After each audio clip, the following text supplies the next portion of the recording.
Hey, quick question. What do these jobs have in common? Accountant, carpenter, beautician, electrician, photographer, graphic artist, interior designer, choreographer, writer, chef, seamstress. They all work in the Oklahoma film industry. And there's a place for you to join the action. Learn more about starting your film career in Oklahoma by visiting okfilmmusic.org/getting started. Hello and welcome to the 20th Annual Virtual deadCenter Film Festival. My name is Yusuf Kazemi and I'm the Outreach and Production Manager for the Oklahoma Film and Music Office. We're thrilled to be a sponsor of this year's deadCenter and bring you our OF+MO Film School series. Our next lesson is on hair and makeup with Oklahoma film professionals Toni Marlo and Alex Ford. If you're watching through social media, please make sure and engage in the comment section. We'll be doing a live Q&A with the ladies immediately following their presentation. So sit back, relax, enjoy the show, and we hope to hear from you after the presentation. Thank you. My name is Toni Marlo, and I'm a makeup department head in film. And I'm Alexandra Ford, and I am department head of hair as well. Today, we are here to talk about the differences between working in a salon environment and what it's like to work on set. Mm-hmm. And same with makeup, with the differences of working, whether it be like freelance or a makeup counter, and taking that experience and using it in film.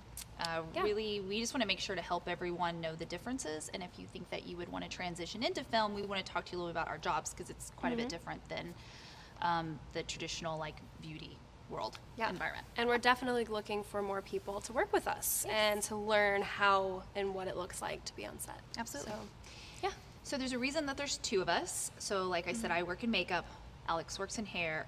Typically these are two separate departments in film. Sometimes they're the same, but it's normally for really small projects. I think that it's really important to have two separate departments, but it's very much like a marriage. It's like very mutual. We have to work as a team. We get confused for being the same department quite a bit. Even though we're not. No, we're just different. Yeah. So we're going to talk a little about the responsibilities that we each have as well, and then when they kind of blend together. And how it's determined. What is hair and what is makeup? Because sometimes people often are like, what are eyebrows? Yeah. Which is makeup. So what is hair? So hair technically has everything to do with what is above the hairline. So pretty much all of this down to the back of the neck, and that's it. No sideburns, no body hair, no eyebrows. Yeah, That's and the rest all of that is makeup. So makeup is facial hair, beards, from this part down, chest hair, skin, nails, teeth, and eyes. Yeah. A lot. It's a lot of things. It is kind of a lot of things. Yeah. And because of that, sometimes if you have a really skilled hairstylist that you're working with, sometimes I'll talk to them about helping me with some of the areas that maybe like Alex has more experience in. So, for example, Alex is a really skilled barber. So if we get into like beard trimming and it really takes someone that really understands clippers to create a cool shape or like sideburns, I'll lean on her to kind of get her opinion, and if she is already in the chair with them cleaning up the back of their neckline, and it's something that we've already established that she's willing to do, then she'll take over and we'll do certain things for facial hair. So it's a lot of conversation about where that line can be drawn, but also like if there's a sideburn that I'm noticing needs a little trimming and I'm already doing a haircut, I might as well say, hey Toni, do we need to trim this? What's the look here? And then I might go ahead and do it. Yeah. And other times makeup artists don't want me to do that. And so it's like, okay, this is your job. It's your thing. Because technically it's my job and she's asking to do it. Yeah. What else is kind of an in-between thing? Oh, bald spots. It's a random one. So if they have like a bald spot on the top of their head, technically that's a hair choice if they want to fill it with like fillers, little fibers. But if they keep it and they leave it there, then it's my job to make sure it's not shiny. So that's when it gets kind of like an in-between. And another major in-between is if there's a certain character that is supposed to be balding, say like that's an older actor or something, like, I don't know, for example, the true crime assassination of Gianni Versace. They have to put a bald cap on him before they can put his wig on him because it's super receding and thinning, and he actually wears 3 different wigs throughout the entire series, and he gets a bald cap for everything. So that would be makeup. Yes. It's prosthetic, it's special effects makeup. Yeah. that would do the bald cap first, and then hair would come in And lay the wig on top. and lay the wig. Yeah. Yeah. Yeah. Unless you know how to do bald caps. And Unless then you you know go, how to I'm do on bald this. caps. Do you want to do this for you? To which not I really. say, of course. No. Yeah. Okay. But really the idea, the big thing to take away is to utilize your team, know what people are good at, can't have an ego about it. And Alex and I have worked together on so many projects. I think we're at like 16 or 17 now, but no matter what. Features. Sorry. Yeah. Yeah. And so no matter what, though, we always ask each other every single time. So we always try to make sure that we're not ever assuming, because that's when you can kind of start stepping on each other's toes, like unintentionally. So even though I know, she knows that I'm okay if she trims the sideburns, she's going to say it anyway. And so we Yeah. always make sure we follow protocol and we respect our different departments. And then by doing that, we can actually help each other out a lot more. Yeah. If that makes sense. And that just kind of explains why it's important to have two separate departments, because there are things that makeup can do that I can't do, and obviously vice versa. Like, doing a fade is nothing like doing a smoky eye.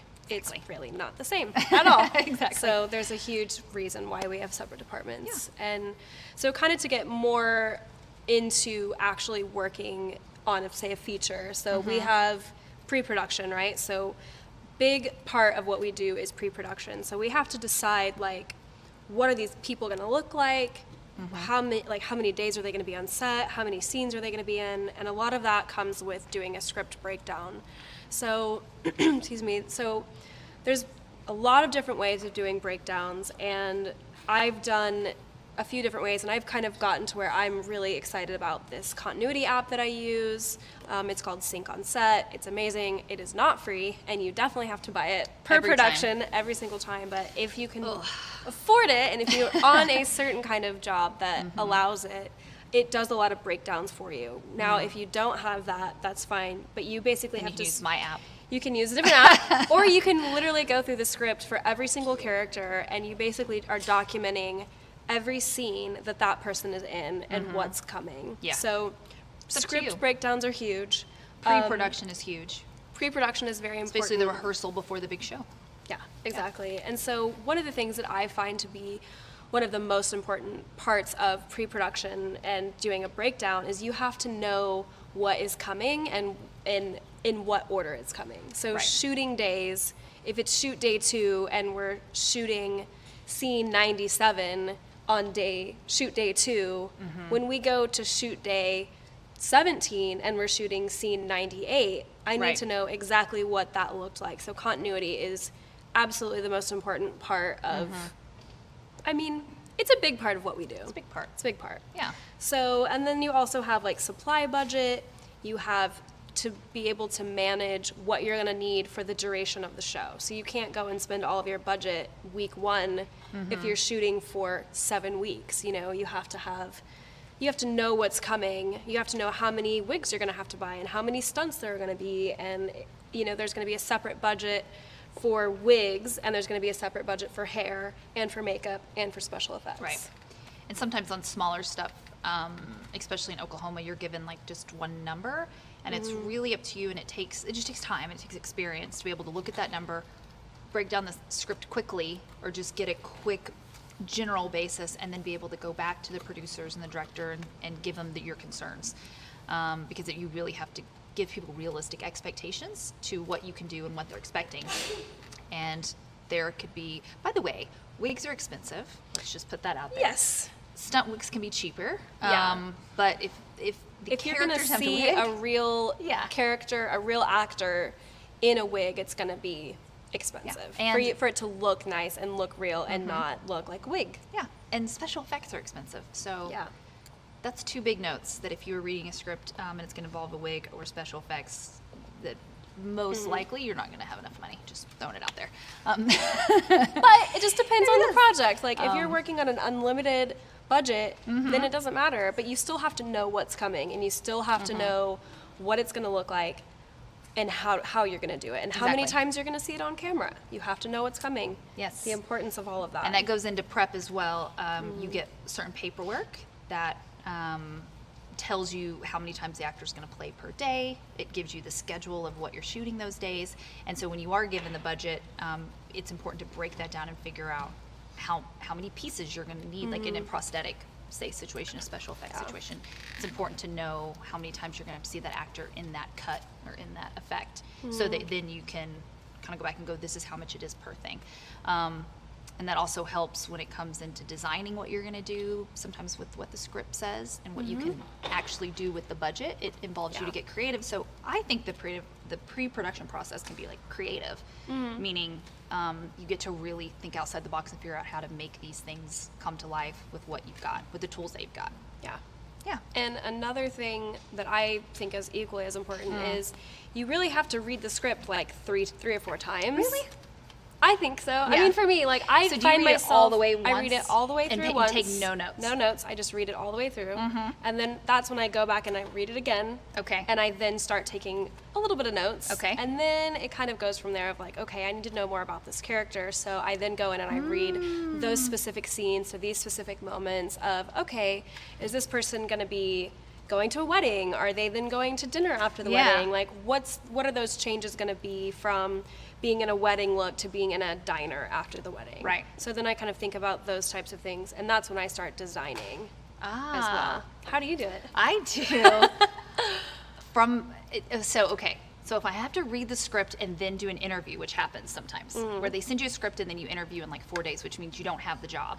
I do a once-over, but I do not read the script without taking notes. So I pull up my little program on my computer, I pull up the script, and I read it, and then every time there's a new character, I literally write their name and then a quick note, like 20 years old, whatever. Their age, crack description. addict, whatever it says about them. I don't know.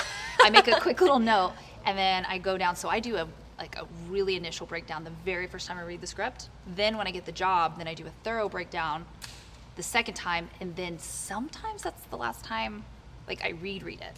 Yeah. And then after that I reference, because Yeah. everything is in my notes if you want to know anything about me. It's true. I'm a little bit less notes. It's all notes. Yeah, but it's good. It's good. But yeah, but I just would feel like if I read a whole script without taking notes, I mean, I feel like I I like would to waste it. visualize all of it from start to finish first. I'm visualizing when I'm taking notes. Well, anyway, so you have to know what's going to happen.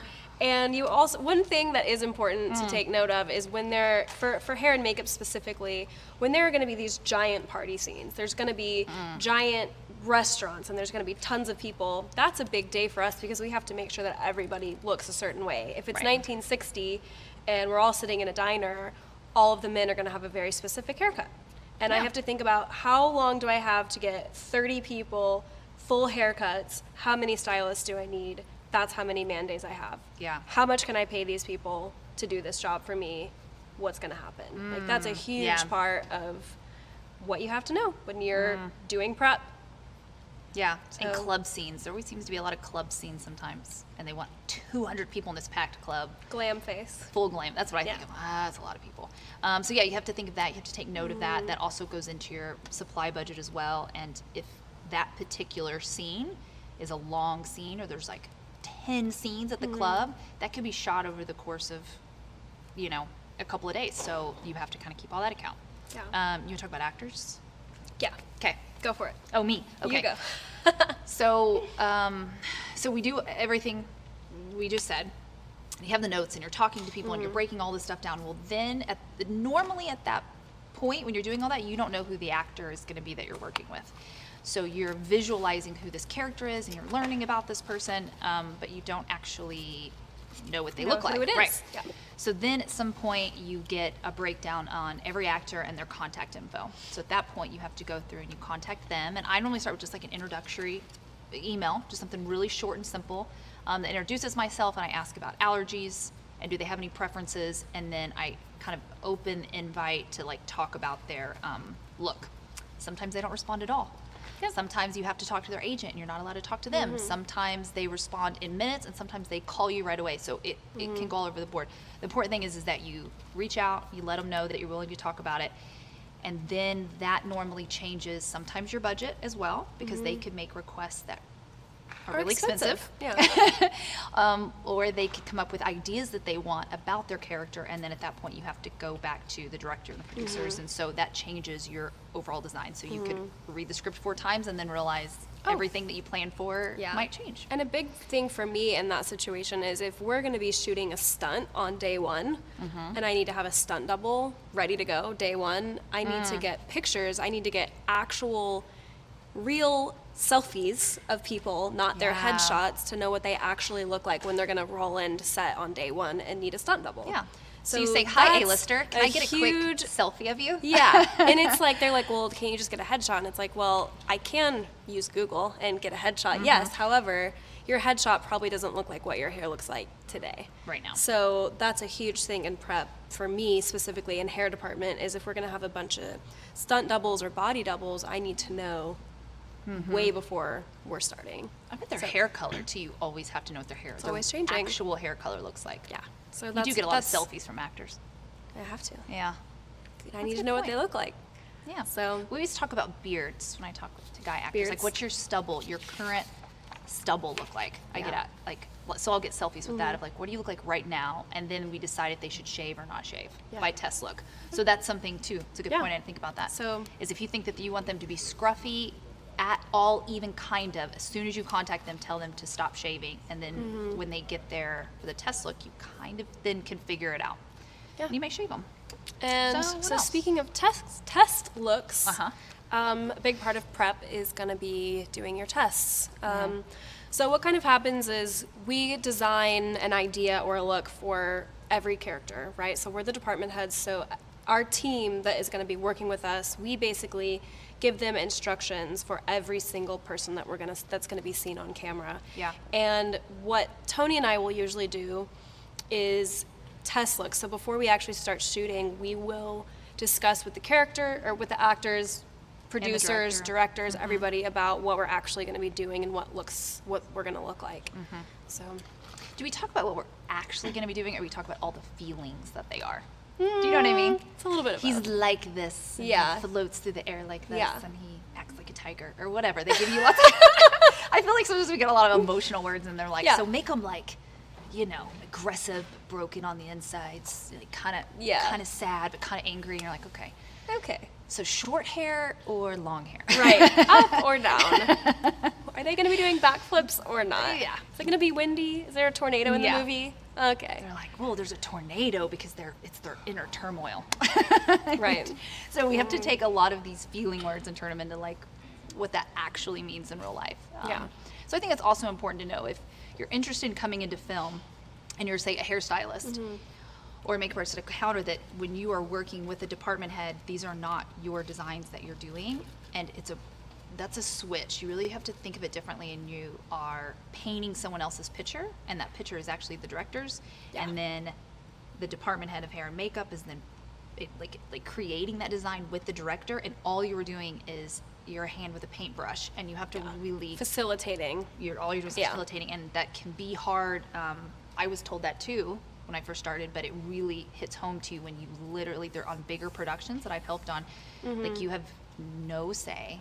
It is not your design in any way, and it's very important to communicate and really understand what it is that they're wanting, so that because you are And it's creating a important picture. to ask your department head questions if you don't understand. Like if they give you a design and you're like, well, what am I supposed to do? And it's important to really like give them the products, give them the tools they need to accomplish whatever that look is that you want them to do. Right. And if they can't do it, it's important for them to say, hey, I can't do this, but this person can do it. How about we switch jobs and I'll do this and they can do this? Oh, if you're not comfortable with like a certain cut. Yeah, a cut, or like can't do a braid, or can't do a certain thing.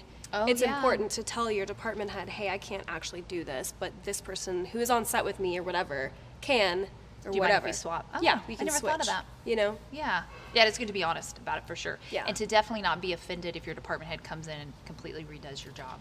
'Cause Right. That happens. That happens. It's not a personal thing. It's not a personal insult. It's just It's their this picture is to my begin with. vision, and this is how I want it to be. Yeah. And that's kind of the clout of being a department head. You have to really work your way up into getting to have your image totally That's a good put point. out there, I guess. Yeah, I don't know. I like it. Okay. So we're going to talk a little bit about character development a little bit more. So Alex and I worked on a film last year, or a couple years ago, but it was in deadCenter last year, and it was called The Bygone. And it's now on Netflix, so you can check it out. Check it out. We wanted to kind of stick to one film for everybody so that so you guys could reference something back. That way, so we're not always talking all, I don't know, rhetorical. All over the place. Yeah, all over the place. So we have a particular film that you guys can reference. Yes. And we'll talk about the characters and what we went through to kind of figure out Get how there. it happened. Yeah. So in Bygone, this is like a modern Western that is about a rancher who meets a Lakota woman who is being sex trafficked, and Along with other native sex traffickers. women. Wait, wait, what did I say? Women who are sex trafficked. Yes. So you got a cowboy, you have prostitutes, you have a pimp, you Yeah. have bad guys, you know, Yeah. have all these things. It's a good collection. Yeah, it is a really good Characters, collection. yeah. Yeah. Mm. So there's a lot of weathering involved, like which means like you're distressing skin, a Making lot people of dirt. tan. Yes, so much tan. A lot of bad makeup, like their own makeup, Been wearing it for a couple days. Yeah, Kind of makeup. oily hair, like people that are just working and pretty Sweating. rough. Yeah, It's hot also. Yeah. A lot of exterior scenes. so many. Yeah. In the winter, which was odd. Yeah. But they were supposed to look like it was not in the winter, so there's that too. So when we're reading the script, these are all the things that are going through our head, right? We're reading all those things. We know that we're reading the script. We know we're going to shoot in the cold, but we're reading stuff that's kind of written like it could be the springish. Yeah. Wait, wasn't it's it not cold? winter, but it's not like hot summer either. Because they're wearing coats in some of the scenes. Oh yeah, you're But- right. So it was like meant to be fall or spring. I think so, yeah. I know I was I don't freezing, know. so Yeah. I was- We were shooting it in November, December. Oh, that's right. Yeah. So it was cold for sure. But they were not in supposed life. to look freezing. So Yeah. while I say that to say while I'm reading that, I'm thinking about that they need to be kind of shiny, they need to be kind of sweaty, they need to look like they've slept and stuff, and so, yeah. So the main lead actor, his name's Graham Phillips, and he was also the co-director, I think the writer part of it? Yeah. I don't know, okay, co-director, part writer, and then he's also the lead actor. But when I read the script, I didn't know that, and I'd never seen him before. So the lead actor is named Kip, the lead character is named Kip, and he's supposed to be kind of rugged, like I said. He's supposed to be out in the sun all the time. He was supposed to have been in a car accident the previous year. He's supposed to, have little nicks and little scars on him and things like that. When I saw the actor, he has really smooth skin, no sun damage, lived pretty good life. He's a very polished guy. Yep. And so we had to kind of really weather him up. I also had to try to do things that were pretty quick because very quickly we discovered, that he was going to be very busy. Yeah. He's not never a lot seen- of time in the trailer. Not a in lot the of time in morning. the trailer because he's also one of the directors. So How long would you say you had with him in the mornings, like at the top of the day, in makeup? yeah, I had about 2 minutes maybe with hair. that is true. But I had had a lot more. almost, he wore a hat I think I basically the was- whole movie. I think it was so. at 25 minutes with him. Yeah. And this that's is your number one lead number one. actor, total time in the chair. 25 minutes. He Not also much. wanted quite a few scars, and he sustains a really big injury in early on in the film. So throughout the entire film, he has this injury, and so we had to figure out we had to track that injury, and then it got worse and it got better over time. Which and injury was it? It was when he got hit in the face. Oh, he had a face. So he had a few things, yeah. Like cut or something. And yeah. originally we were going to do like a swollen piece because if you get hit the way he gets hit in the film, you would be completely swollen. However, that's a prosthetic movie. piece. It's a movie. Yeah. And that's a prosthetic piece that the co-director and the actor who was very busy, it just didn't work out. Yeah. So, it's one of those things that when I watch, I'm like, I should have been swollen. Yeah. But you got to let it go. And just to give an example of like the separate departments again, Mm-hmm. this was his character was very much a makeup heavy character. Very much. Whereas for me, His hands were I painted, his took neck, a his face, few minutes everything. to get his hair set in the morning, and then he wore a cowboy hat almost the entire movie. Whereas Mm-hmm. with the number 2, I guess, her character's name was Wania, Mm-hmm. the female lead, I had about 30 minutes a day. That's a bit. I think it was about 30 to 40 minutes Mm-hmm. at the top of the day for her look because she had full hair extensions. Her hair was Oh, yeah. quite a bit shorter. Yes. And we added extensions probably longer than my hair, and her Mm-hmm. hair had to be colored because we wanted a certain look with her. You know, we wanted her, she was a Lakota woman, Native American. We needed her hair to be a bit darker and longer. Like she's never colored it. Yeah, she had never colored it. She's supposed to be really young. Really young. I think like 16 or something was the And story. so we went in a test look and prep. We figured out I had these extensions. We needed them to match. So we spent just a like kind long of a bob too, and it was kind of a It was even shorter cut. than that even. I mean, Yeah. it was like this long maybe. So to put And extensions so- on it, you had to blend them. Yeah, And so we did a full cut and color transformation on her for like during prep or whatever for our tests, and then Yeah. for the day of, or not the day, like at the top of the day every day, she was about a 30 to 40 minute set for me. oh yeah, she was along for me too. So the thing with her real name is Sydney Schaefer, is the actress. Yeah.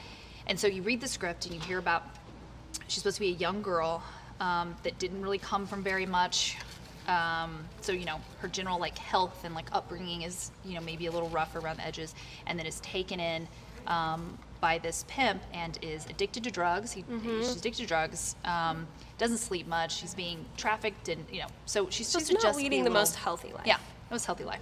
Well, so similar to Graham, I see her picture and I see her in person, and she is to date one of like Stunningly beautiful. stunningly super Yeah. beautiful, completely flawless, very few pores, no freckles, no sun damage, not even tan, Just beautiful. stunning, but to the point where if we wouldn't have done it, but the idea is that she's not really supposed to have a lot of makeup on unless she's working. But she needed, if she would have not worn any makeup on this, she would have looked like a supermodel, because She is she's a supermodel. model. Yeah. So I had to really go in, and I added freckles to her. I added 2 different layers of sun weathering, just to make her look like she didn't have any makeup on. And then we had to then create how she would look with her like prostitute look. Her night look. Yeah, or whatever it was. I don't know what to call it. but Yeah. it's prostitute look. Like, yeah. And that was a certain look. So she also gets hit in the face like in scene 5, like early on in the movie, and so then she has a progression of a cut on her face that then gets hit again halfway through in the same spot, so it gets worse, which I think was ended up cut. By the way, it was cut out in the movie. Can I just say Was that? it? I don't- think so, because then the continuity, it's like it gets a little extreme, gets a little better, but I think she got hit twice in the face in the same I spot. have no idea. Again, Anyway, difference between rambling. makeup and hair prep. No idea. I can't remember. I just know I like to lay awake at night and think about things like that. So, so they both have cuts on their face, and then you both have to track that. So going back to pre-pro, that's why it's really important to know at what point, because we shot it all out of order. Yeah. So that was her. Yeah. What else? Oh, should we talk about her look? I guess her prostitute look. Oh yeah, like her second look. The night look, the prostitute look. So mine wasn't all that different. It was a quick change. It was like she had her curls. hair kind of up on the side and a little bit more styled, but it wasn't that dramatic for me. It was more for you. It was more me, yeah. So for the pimp that kidnapped her, his name was Paris, and we'll talk a little bit about him. And it was the actor was Sean Hattasey. But before we knew really how he was going to look, the directors, I think it was the directors early on, wanted all of his girls to look a certain way, because his character was very 'Cause like he's the pimp. particular.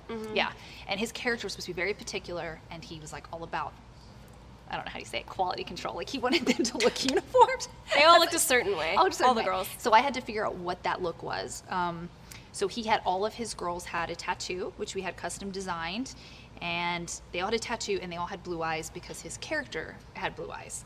And so we had to kind of then develop makeup around that. And so I pulled together some inspirational photos. We had some reference images, and so we had to create what all of them are going to look like in order to then figure out what would Nia, like his His star girl. his star girl was going to look like. And then he also had a madame, I guess you call it, like a lead girl that was like the boss. And then she had a key look. And then all of the other girls, and we had scenes with big background days, that they all had to have a look, and they couldn't be the same, but they all had to be similar and all have like a cohesive flow. Yeah. That was a lot. I put a lot. Yeah. It was like a And lot of that's reference a lot images. of prep. That's all in prep, and Yeah. then when you actually get to where you're doing it is another thing. Because with all of those ideas in hand, we knew we were only going to have 15 minutes a person Right. to like get these people ready to go, because we had background days, and I think we had like 5 of Paris's girls, and we knew that we were going to be busy with the leads, and we had to have our key hair and key makeup ready to go to do whatever look we had designed for them. Yeah. You know, and we didn't have a lot of time, so. And the tricky part with that, and this is something that we were going back to in the beginning, where we were saying to translate like beauty makeup into film makeup, is it's all about the imperfections, and they all had to look like this is something they could do themselves. And so when I pulled up reference images, which that we have to show you, a lot of them were Pinterest images and Instagram images, because I went for like a blue liner or a blue eye, like a blue eyeshadow eye, which was really hard for me to do, because I was like, great, Toni, you're doing a prostitute look with blue eyeshadow, real creative. But it like really ate at me. But that was the request of the directors. They wanted so we them did to it. have blue eyes, so we did it. Yeah. But the images that I was pulling up were really beautiful, like eye makeups. But these girls are supposed to all be addicted on drugs, very little sleeping, and are going through multiple men a night. So we're not doing a beauty eye, and I really had to really learn to let go as a makeup artist, that these looks could not be perfected. They couldn't be super beautiful. They had to look worn in.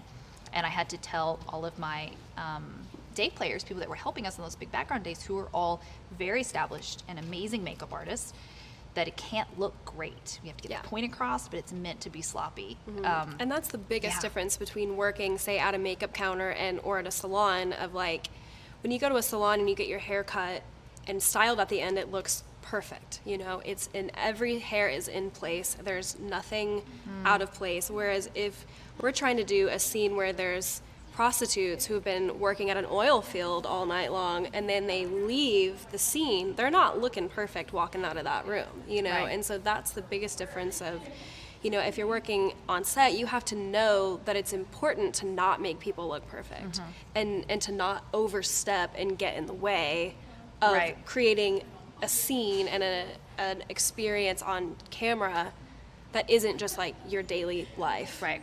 And then also not so messy that they look like it's a Halloween. They can't look crazy, but they can't look perfect either. Yeah, You 'cause have if to it's so find a messy, happy then it medium. becomes a distraction as to, well, then they're supposed to look crazy and messed up, that you have dark circles under their eyes.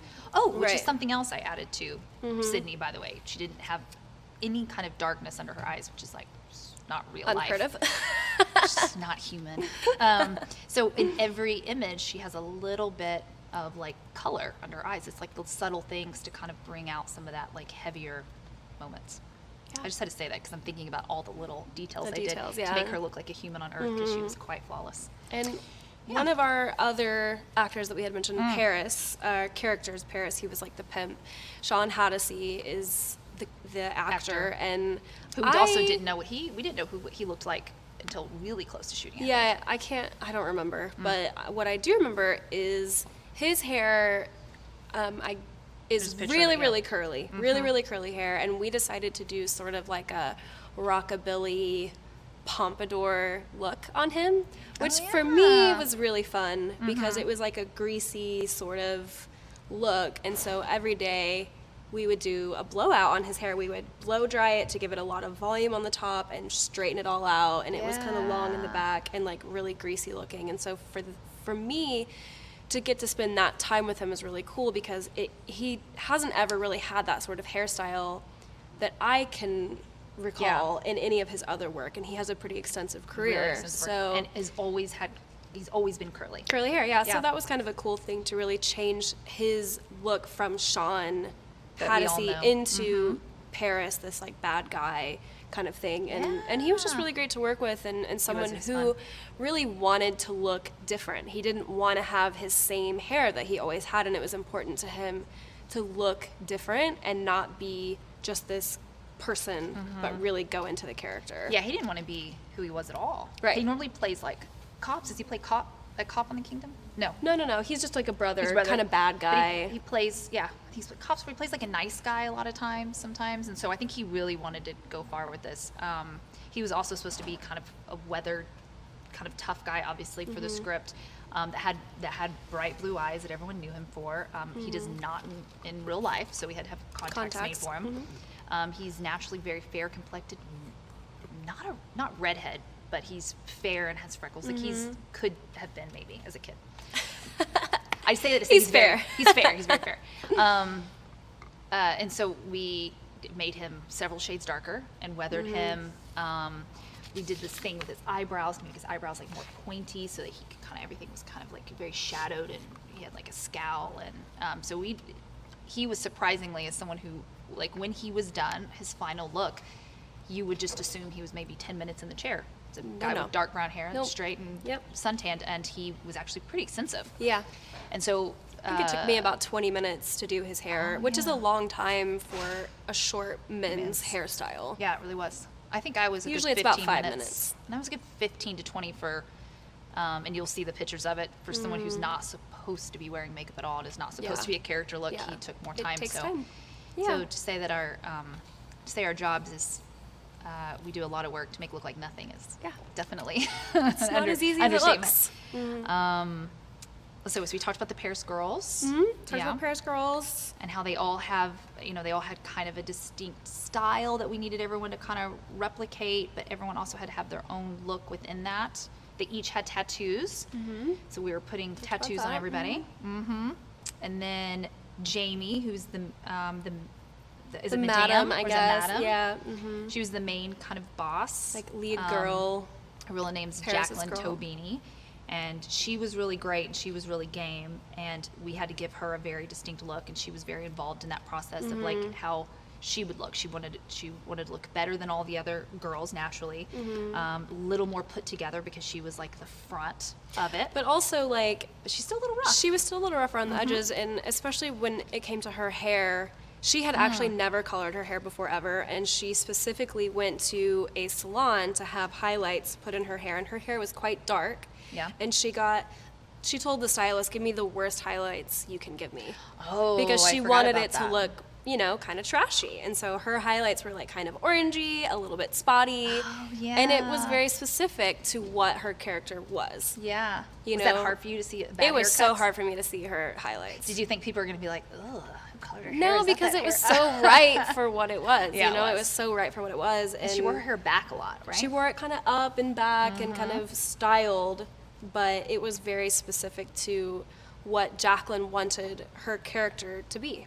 So, And her nails were a big thing. I remember we went back and Oh, forth with really? the nails. Like, yeah, she had like dark blue nails, but her and I went back and forth and like even sent images of nail polish back and forth. And so it just goes to show down to like from head to toe, everything is planned and thought out. And Yeah. it's because her tattoo, Totally. her wolf tattoo was on her hand, so she was very much like about her nails. Everything was very kind of Yeah, yeah. hand, and so it was her thing. And it was like an added character trait that we got to do that we weren't expecting until her and I got to meet and kind of collaborate and do our like Yeah. little dance of designing a Yeah. look. And just to kind of wrap up on characters, like it's just very important to know the actors before they get there and to meet them and talk to them and kind of have a plan of what styles you're going to be doing on them or what makeup looks you're going to be doing before you get there day one, because when you start shooting, that's it. That's all you're going to get. You're not going to be able to change it, pretty much. Like Pretty much, yeah. there's like, if you're making their hero look and it's like their day-to-day that they're going to be wearing for most of the scenes, and you're shoot day one, and it's scene 118.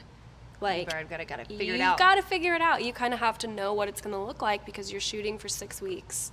And, it's just important to do that. And it's equally as important to plan out, like, okay, if I'm going to be doing this look almost every day, I can't do something that's going to take me an hour. I have to be able to do the hero look in 15 to 30 minutes is what I have found to be the magic number. Yeah, mine's 30 is a magic, 'cause yeah. First ADs and certain people don't want to be waiting on you forever. But it's also important to speak up about what you want and what's important for the character and to not, like, cut back. Right. You know what I Know mean? what to let go and what to keep. Yeah, exactly. There's really no advice we can give on except for just You gotta just feel doing it out. Just keep doing And it. you got to read the room. Definitely read the room and read how your director and producers and actors want to feel. There's going to be actors that you think are going to be there's going to be characters that you think are going to be so quick and easy, and then you meet with the actor and they are going to want things that you agree about, but it's all of a sudden it's a 45-minute job, and that's something you have to just be very clear to say, look, Sean and I sat down and talked. Guess what? This is what we're doing. It's going to take a little longer. Yeah. And so you have to talk Yeah. about that. So knowing your timing, knowing how long it actually takes you to do something, that just comes with time and practice. Yeah. knowing that doing certain effects take this, knowing blowouts take this and that. Also, most ADs and most people know that the first week everybody's a little slower because you're getting your groove, and then it quickens. But I can't stress that enough to know your time.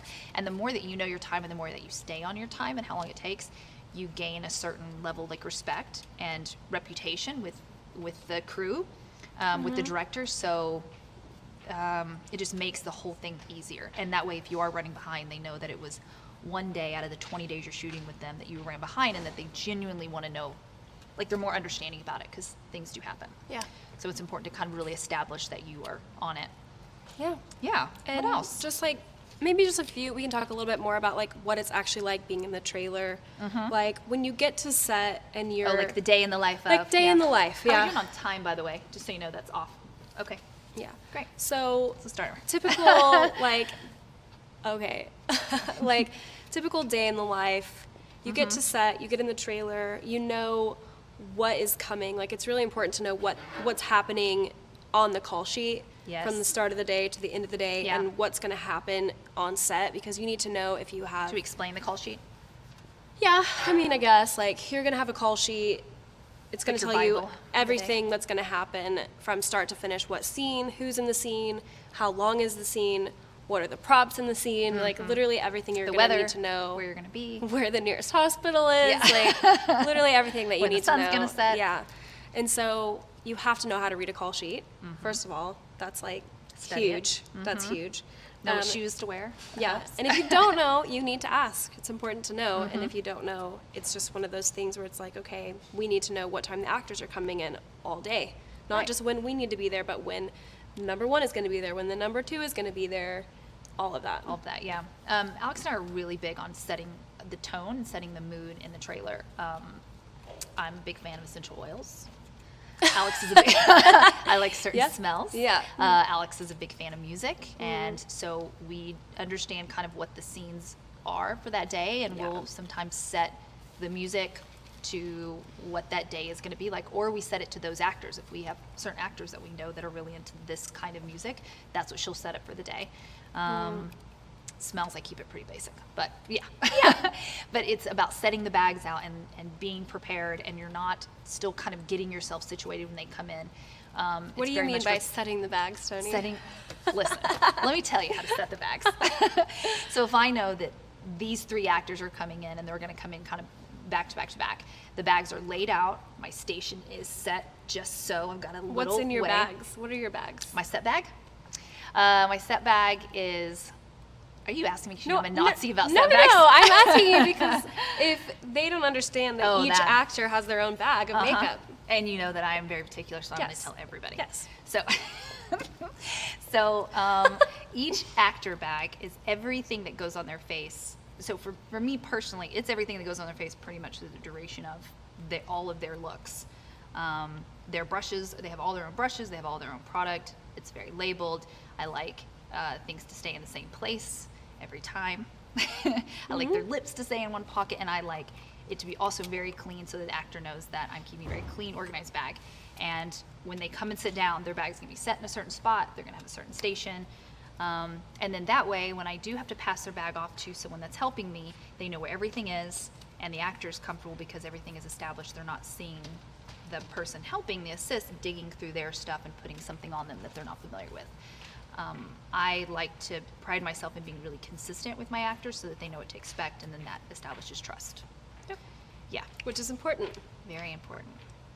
Very important. I with just totally actors. got off. I'm like, Yeah. now what? What's next? No. Talk about It's next. like, but a lot of that is also. I don't like to do- scramble. I'm not a Yeah. scrambler. And I it's don't- like when you know, so a big part of what we do on set is we're watching the monitor. Like we set our people in the trailer and then we send them to set. And oftentimes I'll have to send my assistant or my key or whoever to set with whoever it was that I just did because maybe I have to get the next person ready and then I'm gonna go to set. So it's important to have their bags with every single thing that's on their face or whatever is in their hair. I can send whatever product with whoever it is to set. And that's, yeah. So there's you know, nothing, no yeah, surprises. No surprises. And so when you're watching the monitor and you're seeing what's happening, if someone's hair goes like this, and it's like, okay, well, we got to go in and fix that. It's something you can watch and go in and fix it and make sure that it looks the same from every take when you're shooting the wide to when you're shooting a close-up to whatever it is. You've got to be mindful of what's going on. Yeah, and it's important to really pay attention. So for me, I don't ever let one of my assistants or my key leave without me giving them like a detailed breakdown of like what's on their face today. Even though everything's in the bag, I'll go through and say, today the scenes are going to lead to this, and this, and they're not really going to have any powder on their face. They're supposed to look shiny. Don't powder them. And so I give them kind of a little breakdown, for example. And so it's really important. And if you are working with the department head that doesn't do that, or they're in a rush, it's okay to ask, to say, is there anything I need to know before I leave with them, so that you're also looking prepared. Yeah. And then really checking the monitor, and once that master shot, which is like the first big shot is established, you have to then keep that. So let's say their hair was flipped over like that, and the shot went that way. Well, now that's how the hair is established. You gotta keep it that way. Yeah. I mean, you would never let it be that dramatic. Right. But or in the middle of the scene, they do it, and they're like, okay, right. Then you kind of gotta go with it. Yeah. But so it's just important to like maintain looks when they get out there, and try to find a way to let things go if it's not going to be distracting in the scene. Like, there are some times where if my hair went like this in the scene, that would be very distracting, and it would be important to fix that. But if my hair were to like do this in the scene, and it just a little bit different than how it was before, it's not going to kill anyone. It's not going to be the end of the world if I'm in the middle of the scene and I'm, the character is crying and all of a sudden her hair gets pushed out of the way. I don't need to immediately go in there and fix it. Like, I'm going to have to wait until the next cut is, and then I'm going to try to split the difference. Try to split the difference. maybe That's a good do tip. something like this, where it's not just exactly how it was before, but, not completely back to where it was. A little bit to where it was. So, just a tip. But it's like enough that it's not distracting. Yeah. Which I guess brings up a good point, that we're really good at our jobs when nobody notices that we did anything. Yeah. Would you say? That's the point. Yeah. Yeah. So if it looks like they just woke up, the character, and just showed up and did what they're supposed to do, and it looks like they didn't need hair and makeup done because they just looked like they could have done that themselves, it actually means we did our job. Yeah. It's a good thing. Yeah. Which is really tricky. It's a hard thing to let go. Yeah. Which is why we're looking for a team of people that we can teach kind of what we want and what we're looking for, and what kinds of people we want to be around, and why it's important to know the difference between working in a salon and working on a film set. What are some of your favorite like traits in an assist? Like, what do you like? What is the things that when they show up and you've never met them, and you show up, and then at the end of the day you're like, that's my person. I'm going to call them every time. I think one of the most important things for me personally is for someone who can really listen to what I'm saying and take instruction without having an ego. Like, without being really like, because a lot of hairstylists have really big egos. Well, they're also creative, and they're the ones that are designing and styling and executing everything. And so someone that can really listen to what I'm saying and execute what I want without giving me any flack for it. Oh, so that's important. That's important to me. Just like listening and trusting my vision for what I have for the overall picture. Yeah. I think you also like assistants that are always listening even on set. It's like the ones that are a little, I don't want to say quiet or like shy, alert. But ones that are constantly alert. You seem to like be drawn to those people that are not necessarily the biggest personality or the most chatty, the ones that kind of just sit and observe.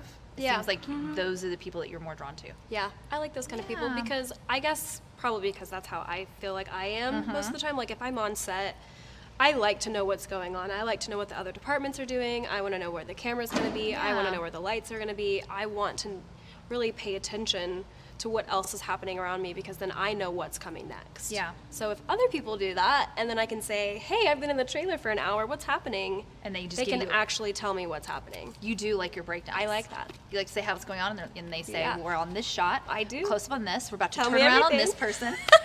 You do like that. I do. Give me what your about journal. you? What's what your do deal? I love? Huh?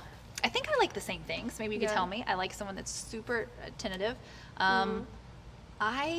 I've learned that I think I give really clear info, but I tend to like people that can learn to read my mind, and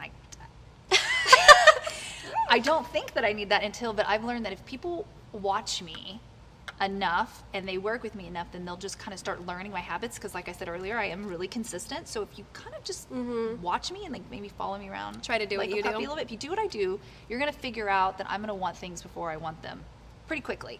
And so I have found, God, this makes me sound terrible now that I say it, but the person that kind of is already knowing what I'm going to do before I reach for something, and they are already there with me, man, you're like my person. Yeah. I think I've noticed that. And it's funny that you say if that I go because reach for something and Yeah. they're already handing me paper towels because they knew I wanted paper towels, Yeah. dude, calling you every time. calling every time. Done. Yeah.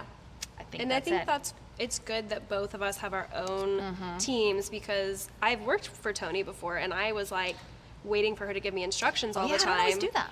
And Yeah. she didn't really do that. And so I she didn't. was like, And I was- "Why- Alex, you why aren't you don't doing know." anything? And then I'm like, well, you're going to tell me, because I am very much like, do this. Okay, now do Yeah. this.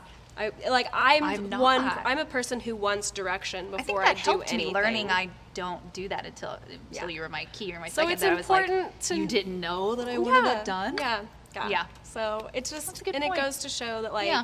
different personalities do different things, and it still has to be united. Yeah. You do So- like people to wait until you give them exact instructions. Like you like Yeah, but I also like people to Of just like course. be cool and be free. Yeah, and, like, you know, I have mean a that good time. you know Yeah. that you're going to tell them for sure. Yeah. I think that I'm giving you directions, Yeah. but I also think I want you to already know.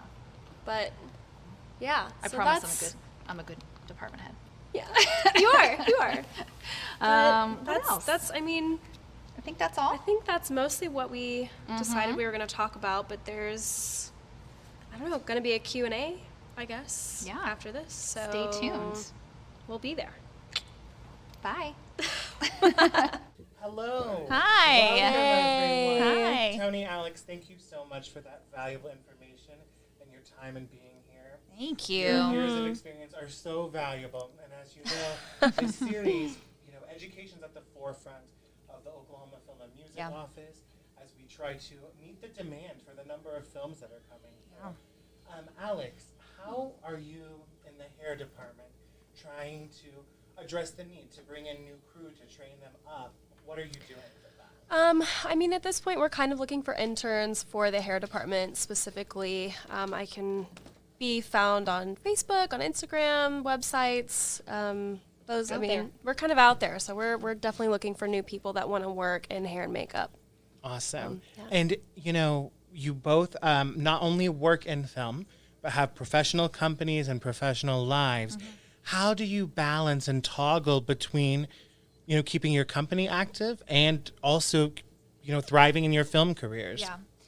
Well, for me, I have a hair and makeup service company, and I could not do it without support. I have a client coordinator.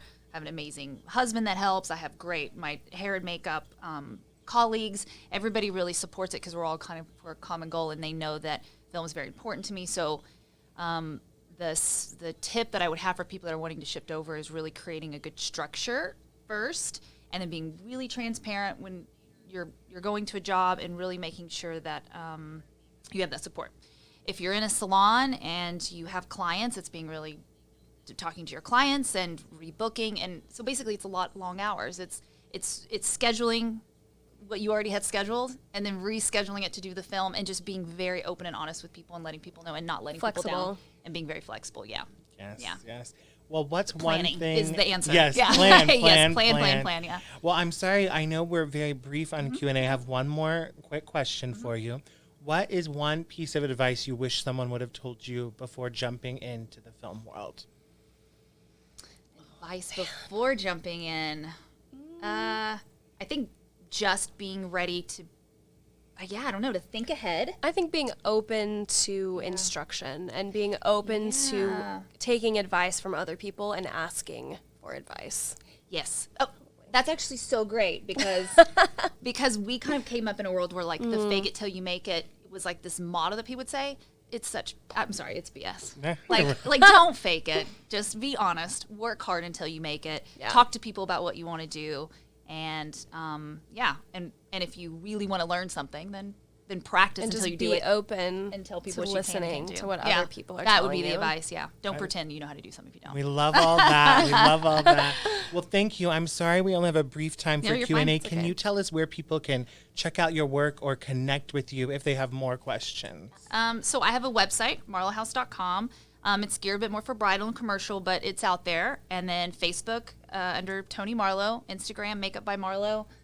I mean, it's easy. And I'm a similar alexfordhmu.com. You can get all of my information there, phone number, email, also Alex Ford on Instagram, Alex Ford on Facebook.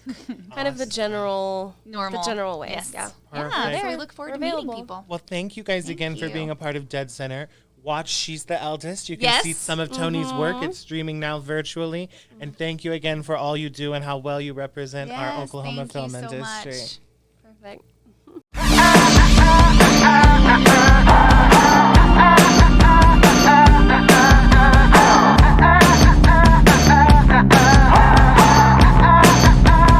Bring 'em up.